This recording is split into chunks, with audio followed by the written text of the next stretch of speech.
우리가 참 신앙인으로 살아간다라는 거, 내가 참 신앙인으로 살아간다라는 것은 다름 아니라 나는 사람이 아니라 하나님 앞에서 살아가는 사람입니다라는 고백이죠. 그래서 우리가 지난 주일 예배 때마다 최근에 예수님의 말씀이요. 너희가 구제할 때에 사람에게 보이려고 하지 말라. 기억나시죠?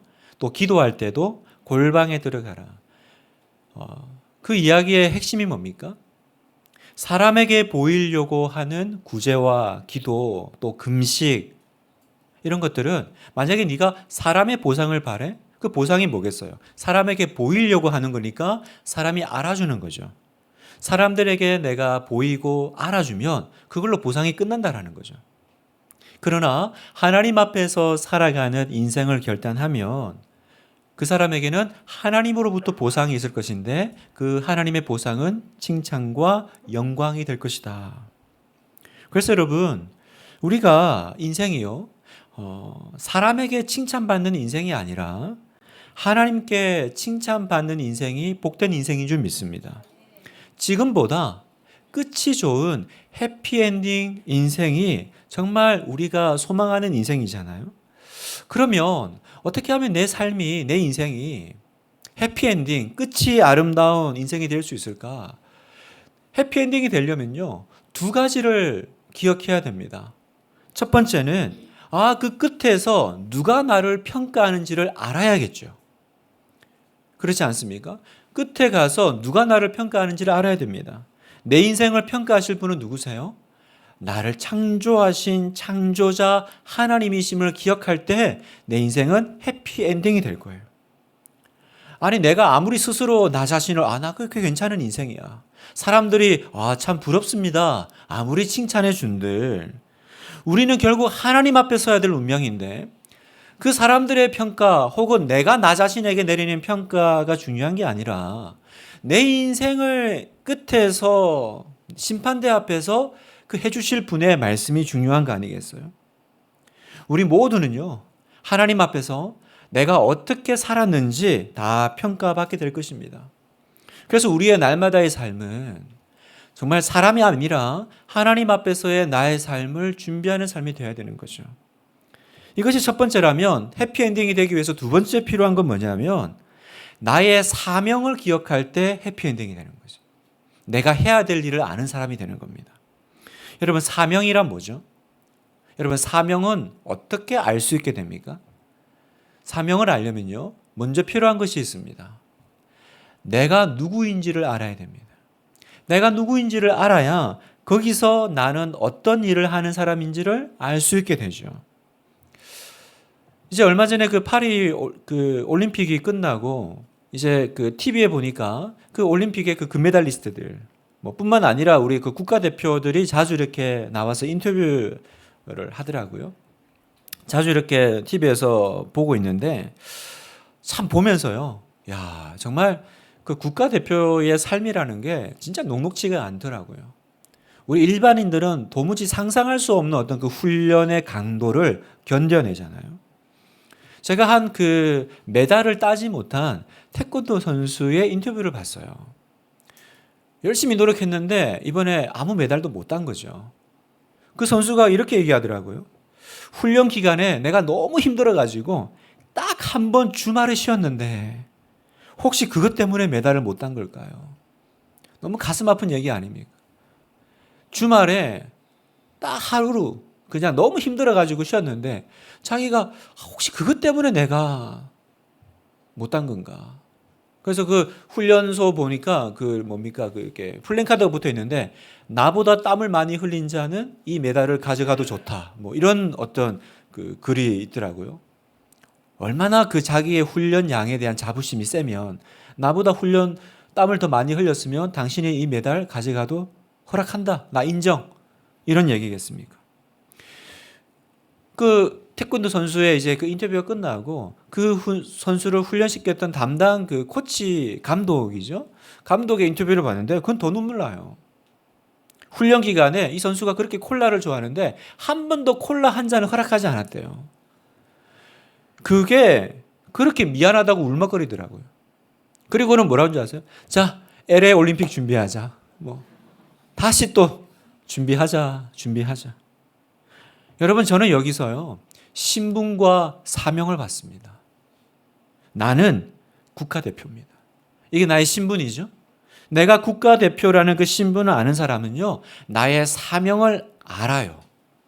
그 사명을 위해서 내 인생을 어떻게 사용해야 되는지를 결정합니다. 왜 내가 좋아하는 콜라 한 잔 마시지 못하는데 불행하지 않죠? 왜냐하면 내가 누구인지, 난 국가대표잖아. 나는 태권도 선수잖아. 나는 펜싱 선수잖아.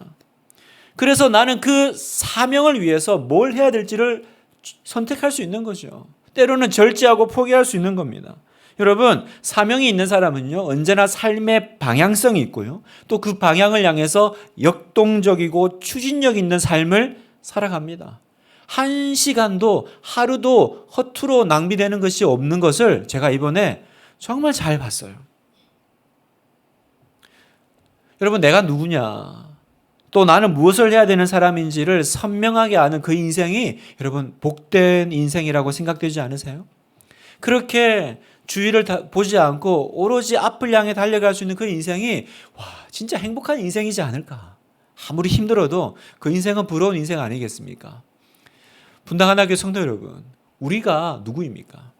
세상에 운동을 하는, 메달을 따려고 하는 선수들도 자기의 신분을 알고 자기의 사명을 위해서 그렇게 달려가는데, 우리는 이 땅에 하나님의 백성, 하나님의 사람, 하나님이 주신 사명을 받은 사람들 아니겠어요? 우리도 똑같이 그렇게 나의 신분을 알고 또 나의 인생을 그 사명을 위해서 달려가야 하는 것입니다.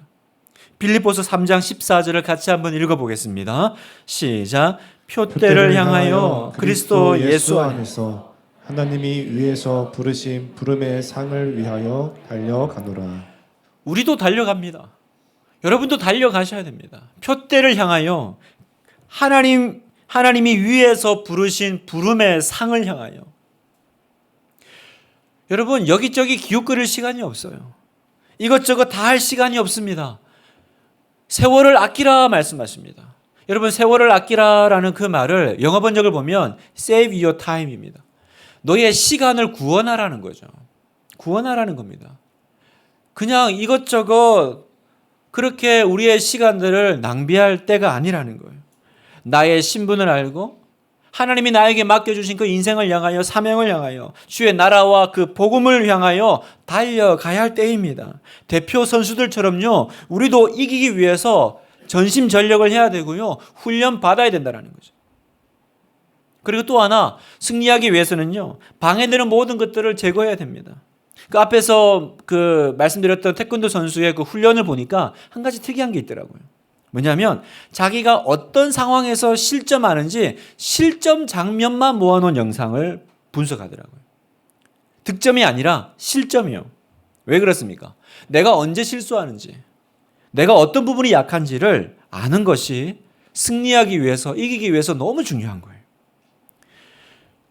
여러분, 오늘 본문에서도요, 하나님은 우리에게 동일한 말씀을 하세요. 여러분, 우리가 이 땅에서 하나님의 백성, 하나님의 사람으로 살아갈 때 우리도 넘어지기 쉬운 자리가 있어요. 우리도 대량 실점하는 자리가 있습니다. 오늘 이 말씀에서는요, 하나님의 사람들이 넘어지기 쉬운 그 주의해야 될 장애물 3가지를 말씀하십니다. 그 첫 번째가 바로 오늘 우리가 살펴볼 재물의 문제입니다. 재물은 우리의 신앙을 파괴하는 가장 큰 세력입니다. 두 번째가 이제 우리 다음 주에 살펴볼 건데, 염려의 문제입니다. 재물에 대한 염려, 미래에 대한 염려, 안전에 대한 염려가요, 여러분의 신앙을 파괴합니다. 그리고 세 번째, 남을 비판하고 판단하는 태도입니다. 이건 남의 약점과 잘못을 자꾸 들추어내는 자기의예요. 여러분, 이것도 신앙의 아주 위험한 독소입니다. 그래서 오늘 이 재물부터 해서 다음 주, 다다음 주 우리가 넘어지기 쉬운, 우리가 달려가야 될 삶 가운데 피해야 될 장애물, 이 3가지를 살펴보기를 원하는데요. 우리가 이 장애물을 제거할 수 있을 때 비로소 우리는 더 자유롭고 힘있게 하나님의 사람으로 살아가게 될 줄 믿습니다. 자, 먼저 재물에 대해서 우리가 어떤 자세로 살아야 되느냐. 오늘 예수님은 하나님의 백성들의 가치관이 세상 사람들과 어떻게 달라야 되는지를 말씀하시면서 우리가 달라져야 될 때 어떤 복이 있을지, 또 그렇지 못할 때 우리가 어떤 어려움을 겪게 될지를 세 가지 비유를 통해서 말씀하고 계세요. 그 세 가지 비유가 뭐냐면, 첫 번째는 보물을 어디에 쌓아둬야 되냐, 이게 첫 번째 비유고요. 두 번째, 몸에서 그 눈, 우리가 보는 그 눈의 비중에 대한 이야기를 하시고, 세 번째, 두 주인을 섬기는 종의 이야기를 하십니다. 이 짧은 구절 안에 세 가지 내용이 들어가 있는 거예요. 여러분, 이 세 가지 비유는요, 결국 우리에게 한 가지 사실을 말해줍니다. 너의 인생을 어디에 목표를 두어야 할지, 그렇지 않으면 너는 너의 인생을 도둑맞게 될 거야. 너는 너의 시간을 빼앗기게 될 거야. 그래서 이것을 조심해라. 그 이야기를 우리에게 경고해 주시기 위해서 하신 말씀이에요. 자, 먼저 보물을 어디 쌓아두어야 할까? 19절, 20절을 보겠습니다. 같이 한번 읽겠습니다. 시작. 너희를 위하여 보물을 땅에 쌓아두지 말라. 거기는 좀과 동록이 해하며 도둑이 구멍을 뚫고 도둑질하느니라. 오직 너희를 위하여 보물을 하늘에 쌓아두라. 거기는 좀이나 동록이 해하지 못하며 도둑이 구멍을 뚫지도 못하고 도둑질도 못하느니라. 자, 여기 보면 보물을 땅에 쌓아두지 마라라고 하세요.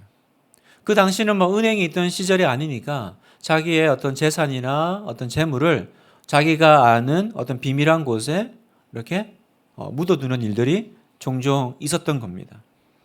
여러분, 당시 상황을 보면 유대인들은요, 나라 잃은 백성이죠. 그죠? 나라 잃은 백성이 의지할 건 돈밖에 없습니다. 나를 지켜줄 수 있는 것. 내가 어려운 상황 가운데 국가가 나를 못 지켜주면 뭐가 나를 지켜줘요? 재물이 나를 지켜주는 거죠. 역시 돈이 힘이 있죠. 그래서 여러분, 유대인들에게 돈은 보물입니다. 여러분, 여기서 왜 돈을 땅에 쌓아두지 마라 그렇게 말씀하지 않으시고 단어를 보물이라는 단어를 썼을까를 주목하셔야 돼요. 우리는 보물이 무엇인지를 먼저 알아야 되는데요. 보물은 단지 돈이나 재물만을 지금 말하는 게 아니에요. 돈을 포함해서 내가 의지하는 것입니다.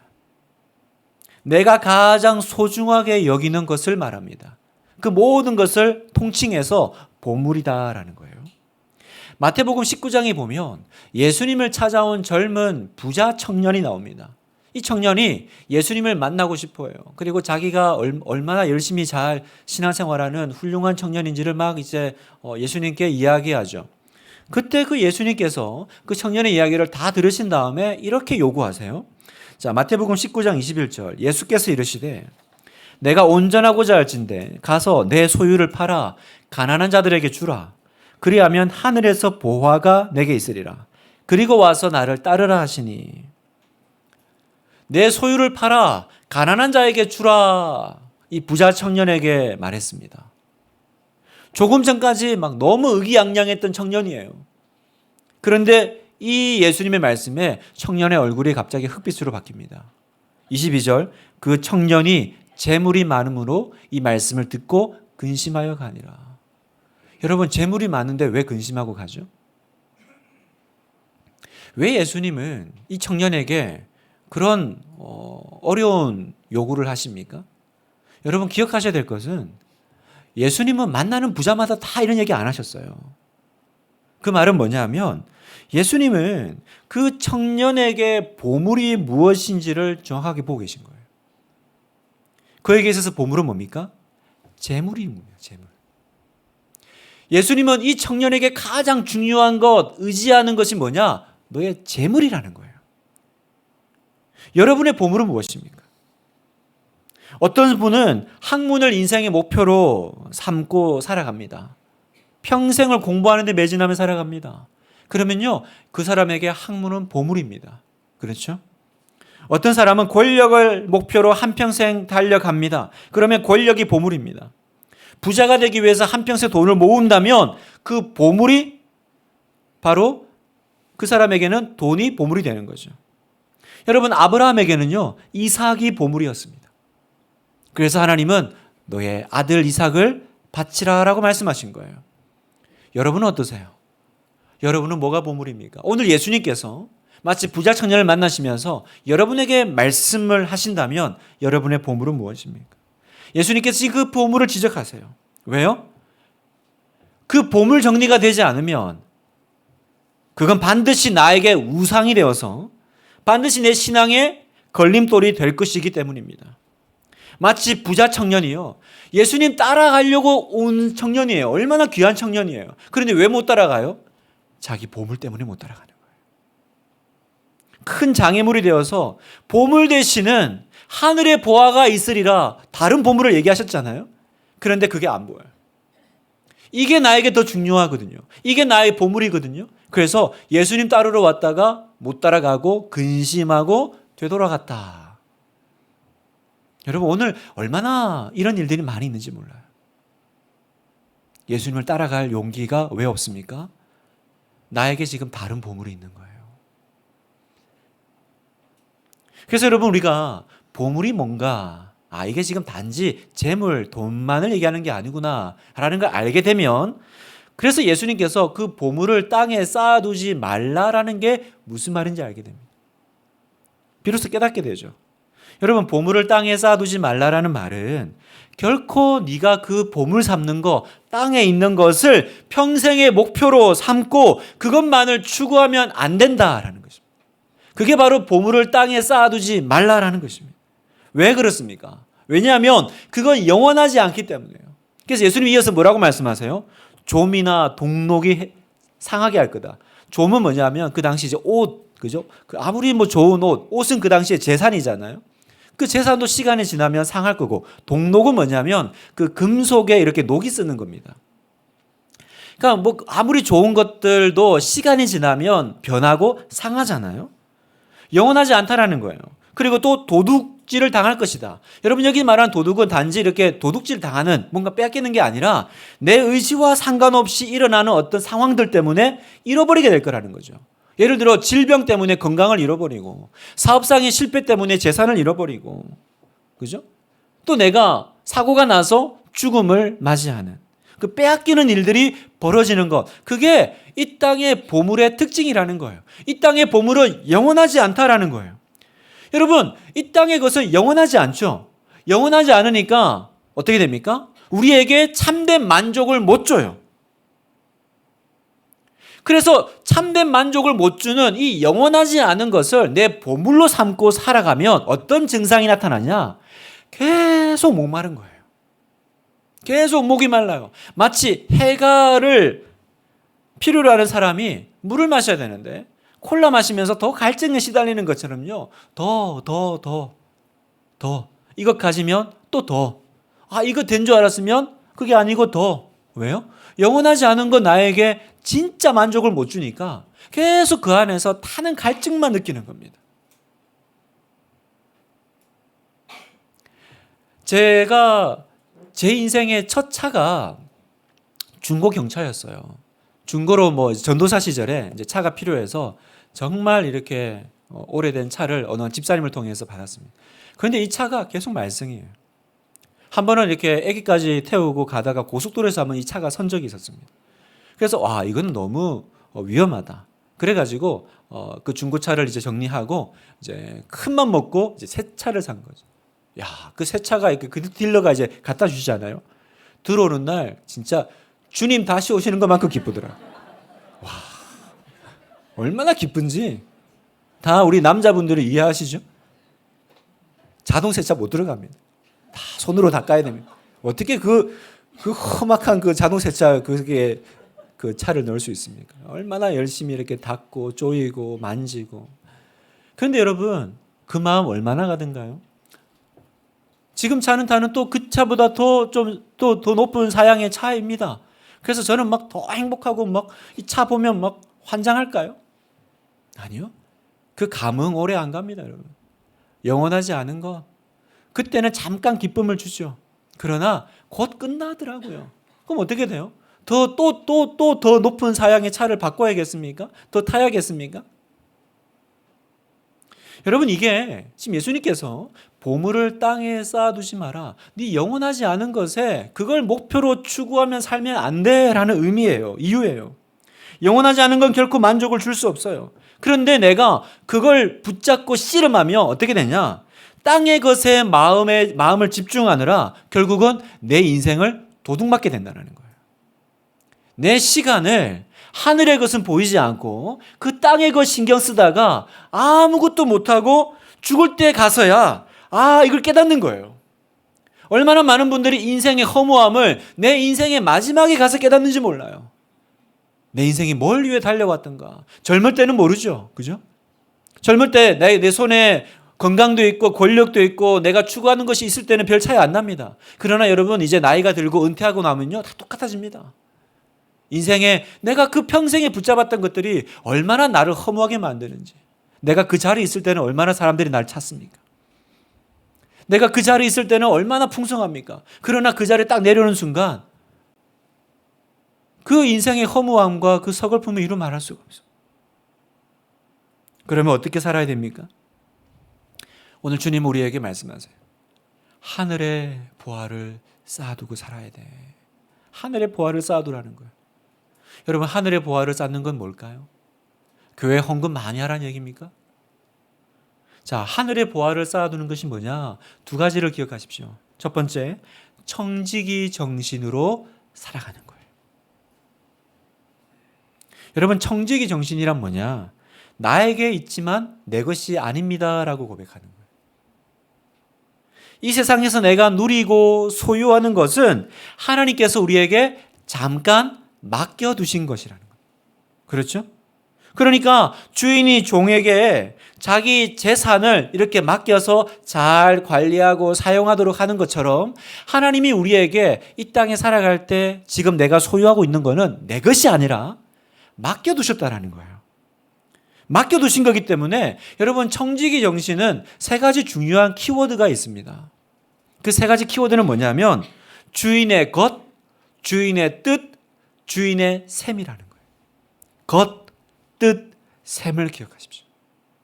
뭡니까? 내가 가진 모든 것은 주인의 것이라는 거예요. 하나님의 것입니다. 여러분 하나님의 것을 내 뜻대로 사용하면 안 되죠? 하나님의 뜻대로 사용해야 되겠죠?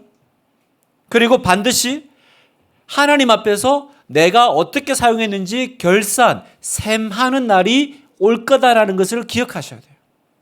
하나님의 것, 하나님의 뜻, 하나님의 셈. 이게 바로 청지기 정신입니다. 우리가 이걸 기억할 때요, 우리는 더 이상 내가 소유하고 있는 것에 집착하거나 그것에 지배받지 않고 내가 오히려 그것을 관리하고 다스리는 삶을 살 수 있게 되는 거예요. 내 생명, 내 건강, 내 재물, 내 가진 것에 집착하면서 살아가는 것이 아니라 나에게 맡겨진 거예요. 맡겨진 것을 어떻게 주인의 뜻에 맞게, 하나님의 뜻에 맞게 잘 사용할까? 왜요? 나중에 내가 이것 가지고 결산할 때가 온다니까요. 그래서 두 번째, 어떻게 사용해야 됩니까? 하나님이 기억하실 만한 일에 사용하라는 것입니다. 나에게 맡기신 보물은요, 하나님이 기억하실 만한 일에 사용해야 된다. 이게 하늘의 보물을 쌓아두는 것입니다. 여러분, 보물을 땅에 쌓아두지 말란다고 해서 성경이요, 우리의 소유를 죄악시하거나 이 세상의 것은 아무 가치가 없다, 미래를 위해서 저축하지 말라, 이런 얘기 절대 아닙니다. 여러분, 기독교는 절대로 염세적이지 않아요. 세상 것 다 소용없으니까 정리하고 하늘에 바치라, 그 얘기 아닙니다. 오히려 성경은 개미가 여름에 겨울을 대비해서 양식을 준비하는 걸 칭찬하는 것처럼 그 개미에게 배우라고 하세요. 예비하고 준비하는 것이 지혜로운 인생이다라고 하세요. 잠언 6장 6절에 보니까 게으른 자여 개미에게 가서 그가 하는 것을 보고 지혜를 얻으라. 개미는 두령도 없고 감독자도 없고 통치자도 없으되 먹을 것을 여름 동안에 예비하며 추수 때에 양식을 모으느니라. 여러분, 땅에 쌓아두지 말라라고 해서 나는 이제 저축도 없고 통장도 없고, 그게 아니에요, 여러분. 그 얘기가 아니라 하늘의 보물을 쌓는다라는 거는 이 보물을 하나님의 뜻대로, 그 뜻은 뭡니까? 하나님이 기억하실 만한 일에 내가 우선순위를 두고 사용하라는 것입니다. 그럼 여러분, 하나님이 기억하실 만한 일은 뭘까요? 성경에 보면 하나님이 어떤 것들을 기억하시는지 보여주는 장면이 나와요. 마태복음 25장에 보면 마지막 날에 하나님이 이제 모든 민족을 악인과 의인으로 나누십니다. 나누시는데 하나님이 기억하시는 장면이 나와요. 이렇게 말씀하십니다. 마태복음 25장 35절에 내가 줄일 때에 너희가 먹을 것을 주었고 목마를 때에 마시게 하였고 나그네 되었을 때에 영접하였고 이렇게 쭉 나열합니다. 악인과 의인을 나누시면서 의인들에게 이렇게 얘기를 하시는 거예요. 네가 내가 줄일 때 마시게 하고 또 먹게 하고 목마를 때 마시게 하고 헐벗었을 때 입혔다. 그랬더니 의인들이 물어요. 우리가 언제 그랬습니까? 저는 그런 적이 없는데요. 자, 그때 40절 같이 한번 읽겠습니다. 시작. 임금이 대답하여 이르시되 내가 진실로 너희에게 이르노니 너희가 여기 내 형제 중에 지극히 작은 자 하나에게 한 것이 곧 내게 한 것이니라. 하나님, 우리가 언제 하나님을 대접했습니까? 그때 하나님 뭐라고 그러세요? 형제 중에 지극히 작은 자 한 사람에게 한 것이 곧 하나님께 한 거라는 거예요.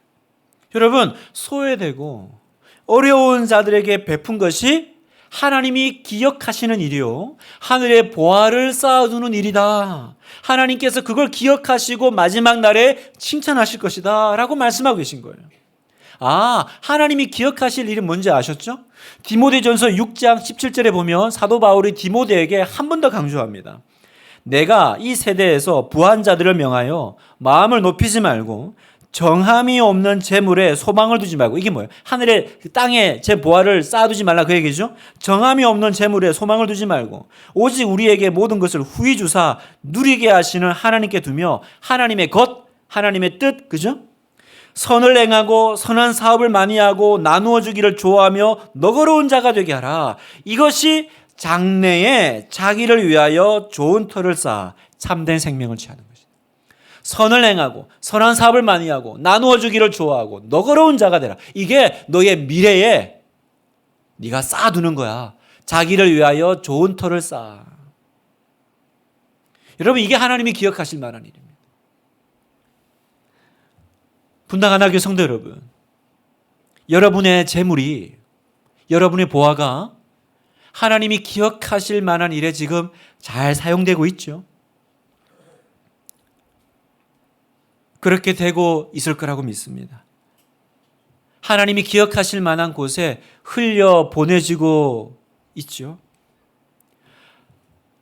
우선 지금은 제가 어렵고 나중에 돈 벌어서 하나님 일 많이 할게요.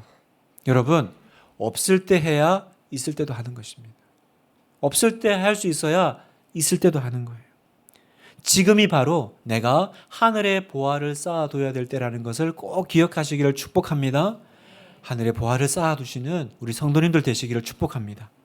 그래서 이어서 예수님께서 눈 얘기를 갑자기 하세요. 갑자기 눈 얘기를 하십니다. 22절에 보니까 눈은 몸의 등불이니 그러므로 눈이 성하면, 내 눈이 성하면 온몸이 밝을 것이요 눈이 나쁘면 온몸이 어두울 것이니 그러므로 내게 있는 빛이 어두우면 그 어둠이 얼마나 더하겠느냐. 왜 갑자기 보물 얘기하다가 눈 얘기하실까요? 여러분, 우리 몸에는 여러 신체의 기관들이 있죠. 어느 하나 중요하지 않은 게 있습니까? 다 중요하고 필요합니다. 그런데 눈은 좀 특별하죠. 눈은 좀 특별합니다. 왜요?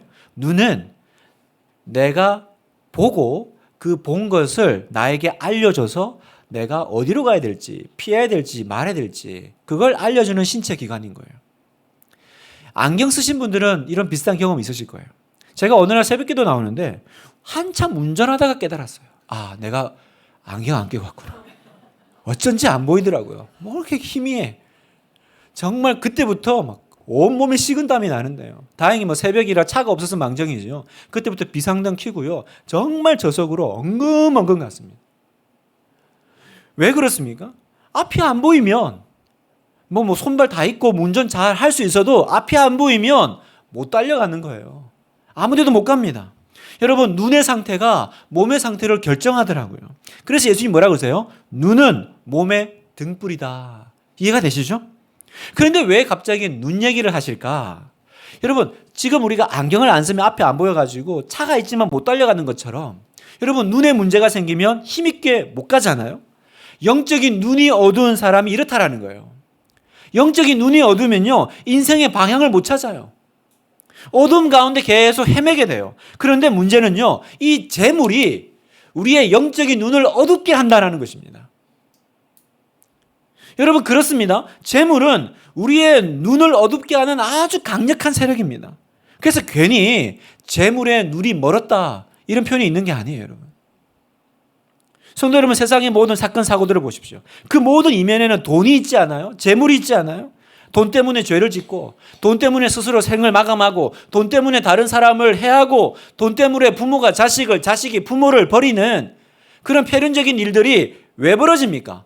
재물에 영혼의 눈이 어두워져 버리니까, 그 어둠에 사로잡혀 버리니까 그런 일이 벌어지는 거예요. 그래서 23절 하반절에 그러므로 내게 있는 빛이 어두우면 그 어둠이 얼마나 더하겠느냐. 예수님이 한탄하시잖아요. 그 재물의 눈이 어두워져 버린 인생이 얼마나 가련하고 불쌍한지. 그럼 어떻게 해야 될까요? 어떻게 해야 될까요? 결단해야 됩니다. 나는 이제 누구를 섬기는 사람인지 완전하게 결단해야 돼요. 그래서 바로 두 주인을 섬기는 종의 이야기가 이어서 나오는 거예요. 자, 24절 보겠습니다. 같이 한번 읽겠습니다. 시작. 한 사람이 두 주인을 섬기지 못할 것이니 혹 이를 미워하고 저를 사랑하거나 혹 이를 중히 여기고 저를 경히 여김이라. 너희가 하나님과 재물을 겸하여 섬기지 못하느니라. 내 영혼의 눈이 어두워지지 않으려면, 재물의 눈이 멀지 않으려면 방법은 하나밖에 없어요. 재물과 하나님을 겸하여 섬기지 않겠다라는 결단이죠. 결단입니다. 아, 목사님, 겸하여 섬기면 안 됩니까? 저 할 수 있을 것 같은데요. 여러분, 종은요 절대로 두 주인 못 섬깁니다. 한번 생각해 보세요. 엄청 능력이 많은 종이 있어요. 그래서 이 사람은 난 두 주인 섬길 수 있어. 어떤 일이 벌어질까요? 한 주인이 이 종에게 어떤 일을 시킬 겁니다. 그래서 이 일을 막 착수해서 하고 있는데 갑자기 또 다른 주인이 다른 일을 시킵니다. 그래서 이 종이요, 이 일을 하다가 또 다른 주인이 다른 일을 시키니까 또 그 일 가서 합니다. 그럼 또 이 주인이 어떻게 되고 있는지 확인할 거예요. 그러면 이 종은요, 이 두 일 사이에서 왔다 갔다 하다가 결국은 어느 주인의 요구도 만족시키지 못하는 일이 벌어지고요. 그러면 그 주인은 뭐 하겠어요? 이 종을 호되게 야단치고, 이 종은 매만 맞고 쫓겨날 거예요. 여러분, 너무 당연한 얘기 아니에요? 여러분, 직장에서 두 팀장을 모시는 직원, 우리 교회에서 우리 부교육자가요, 저를 섬기는데 알고 보니까 저 옆에 있는 다음 교회도 섬겨. 말이 안 되잖아요. 여러분, 한 종은요, 한 주인밖에 섬길 수 없는 거예요. 능력이 있다고 두 주인을 섬기는 게 아니라 그건 반드시 그 가운데서 어려운 상황이 발생할 수밖에 없어요. 여러분, 하나님 뭐라고 그러세요? 너희가 하나님과 재물을 겸하여 섬길 수 없느니라. 이 말씀은 지금 너를 움직이는 것이 뭐냐라는 거예요. 너를 움직이는 원리가 뭐냐? 내가 만약에 돈 때문에 움직이고, 돈 때문에 직장 옮기고, 돈 때문에 싸우고, 돈 때문에 어떤 결정을 내린다면 지금 나는 누구 섬기는 종이에요? 그래서 지금 주님께서 우리에게 너는 하나님을 섬기는 종이 되라는 거예요. 하나님만 섬기는 종이 되라는 거예요. 저는 우리 교회 안에 그런 성도들의 이야기가 많이 나와서 너무 감사하고 기쁩니다. 아니, 분명히 세상 원리로 보면 그렇게 하면 안 되는데, 내가 누구를 섬기는 사람인데, 나를 움직이는 것은 세상의 원리, 돈의 원리가 아니야. 나는 하나님의 원리로 움직이는 하나님의 사람이지. 그 간증들, 그 이야기들이 우리 안에 있어요, 여러분. 그렇게 여러분 살아가는 하나님의 백성들이 있더라고요. 얼마나 목사로서 참 부럽고 또 감사한 일인지. 성도 여러분, 영적인 양다리는 위험해요. 반드시 그 재물이 나의 주인이 되어서 나의 눈을 멀게 하고요, 재물의 눈이 멀게 되는 일이 벌어져서 내가 힘있게 달려가야 되는데 계속 브레이크가 턱턱 걸리는 거예요. 왜요? 하나님 일 해야 되는데 계속 다른 주인이 일을 시켜요. 충신은 두 주인을 섬기지 않습니다. 나는 오직 한 분 하나님만 섬길 거야. 그렇게 고백하시는 여러분 되시기를 축복합니다. 말씀을 마무리하면서요, 어느 한 시골 교회를 목회하는 목사님이 계셨어요. 근데 이 목사님이 아무리 애를 써도 교회가 성장하지 않아요. 교인들이 변화가 없어요. 목회가 너무 어려워서 좌절감으로 갈등이 점점 심해졌습니다. 그러던 어느 날 주일날 이렇게 예배 중에 설교를 하는데 갑자기 목사님이 안면마비가 온 거예요. 교인들이 다 보는 앞에서 얼굴이 틀어지는 일이 생겼습니다. 그래서 뭐 급하게 설교 마무리 제대로 못하고요. 그 길로 기도원에 올라가서 금식 기도하면서 하나님 앞에서 몸부림치기 시작했습니다. 하나님, 나를 목사로 세우셨는데 이게 뭡니까? 하나님, 제가 이렇게 목회를 하는데 도대체 이 목회도 안 되고 설교 중에 이게 무슨 꼴입니까? 그렇게 답답한 마음에 그 기도원에서 목사님이 몸부림치면서 기도하는데요. 나흘째 되는 밤에 특별한 체험을 하시는 거예요. 나흘째 되는 밤에 하나님의 음성을 3번 듣습니다. 하나님이 그 목사님의 마음에 이런 음성을 주시더라는 거예요. 귀 뚫린 종아, 귀 뚫린 종아, 귀 뚫린 종아. 귀 뚫린 종아. 귀 뚫린 종이 뭐지? 성경을 찾아보니까. 여러분, 출애굽기에 보면 그 유대인 히브리 사람들은요, 종이 되어도요 6년간 종살이를 하면 7년째는 반드시 풀어주게 되어 있습니다. 자유인이 되게 하신 거죠. 계속 종 상태로 있지 않게 하신 하나님의 배려입니다. 그런데 그 중에 보면 자유를 포기하고 스스로 종이 되기로 한 사람들이 등장해요. 바로 귀 뚫린 종입니다. 이 사람은요, 나는 이 주인이 너무 좋아서 나는 이 주인을 떠나고 싶지 않아요. 내가 자유가 얻을 해가 됐지만 저는 그냥 이 집에서 계속 있고 싶습니다. 그러면 어떻게 되냐? 주인이 그 증표로 그 종의 귀를 뚫는 거예요. 자, 출애굽기 21장 6절에 보니까 상전이 그를 데리고 재판장에게로 갈 것이요. 또 그를 문이나 문설주 앞으로 데리고 가서 그것에다가 송곳으로 그의 귀를 뚫을 것이라. 그는 종신토록 그 상전을 섬기리라. 이 귀를 뚫으면, 그죠? 그러면 이게 이 사람은 이제 영원히 이 집 사람이고 이 집의 종이다라는 표시를 하는 거예요. 여러분, 귀걸이에 이렇게 영적인 의미가 있습니다. 지금 귀 뚫는 우리 분들 많이 보이시는데 이런 깊은 영적인 의미가, 여러분 참 이상하지 않아요? 아니, 왜 내가 자유인이 될 수 있는데 왜 나는 스스로 종이 되기로 결단했을까요? 귀 뚫으면 얼마나 아파요. 이제 또 어딜 가도요, 이 귀 뚫어놨으니까 전에는 표시가 안 났잖아요. 근데 이제 귀 보면 얘 종이네? 바로 이제 눈치채지 않겠어요? 그리고 또 살다가 더 좋은 데 와도 못 가요. 왜요? 나는 영원토록 이 집에 이 상전을 모시겠다라고 결정했기 때문에 더 좋은 데 와도 못 가는 거예요. 그런데 왜 할까요? 왜 하냐면 이유가 있어요. 첫 번째, 이제 이 종은요, 이 주인의 보호를 받는 거예요. 보호를 받는 거예요. 여러분, 요즘 같은 시대가 아닙니다. 노예 상인들로부터 나는 이미 주인이 있으니까 이제 어딜 가도 이 사람을 노예로 사고 팔 수가 없는 겁니다. 나는 여기에 소속된 사람인 거죠. 두 번째, 주인이 그 종과 한 상에서 밥을 먹어요. 이제 주인과 한 가족이 되는 거예요. 그리고 세 번째 중요한 게 있습니다. 주인이 이제 창고 열쇠를 진짜 맡깁니다. 왜요? 이 종은 떠날 이유가 없으니까. 어디도 가지 않으니까 주인이 모든 것을 믿고 맡길 수 있는 종이 되는 거예요. 이 목사님이 왜 주님께서 막 하나님 이게 뭡니까 하고 있는데 귀 뚫린 종아, 귀 뚫린 종아 부르실 때요. 하나님이 지금 나를 귀 뚫린 종으로 받기를 원하시는구나. 하나님, 저는 이제 하나님의 영원한 종, 귀 뚫린 종입니다. 그렇게 뜨겁게 눈물로 고백하며 기도드리기 시작하셨어요. 종으로서 완전히 항복했습니다. 그냥 주의 종이 아니라 진짜 하나님의 종. 저는 주님의 귀 뚫린 종입니다. 그때 이분 안에 있는 모든 마음의 열등감, 스트레스, 부담감 다 사라지고요. 이제 남은 목회를 오직 한 분 하나님의 종으로 목회할 수 있게 되었다는 거예요. 여러분, 여기에 우리의 해피엔딩이 있습니다. 24절 말씀에 한 사람이 두 주인을 섬기지 못할 것이니 혹 이를 미워하고 저를 사랑하거나 혹 이를 중히 여기고 저를 경히 여김이라. 너희가 하나님과 재물을 겸하여 섬기지 못하느니라. 여러분, 언제까지 하나님과 이 두 주인 사이에서 갈팡질팡 하시겠어요? 땅의 것에 미련을 두고 하나님께 온전히 달려가지도 못하고 그렇다고 일로도 못 가는 그런 이도 저도 아닌 인생. 하나님의 종이 아니니까 하나님이 어떻게 우리에게 축복의 열쇠를 맡기겠어요, 여러분? 하나님, 제가 아직도 당신의 종이 되고 싶지 않은 마음이 있었습니다. 내가 하나님을 섬기고 믿는다고 하지만 저는 사실은 두 주인 사이에서 헷갈려하는 종이었어요.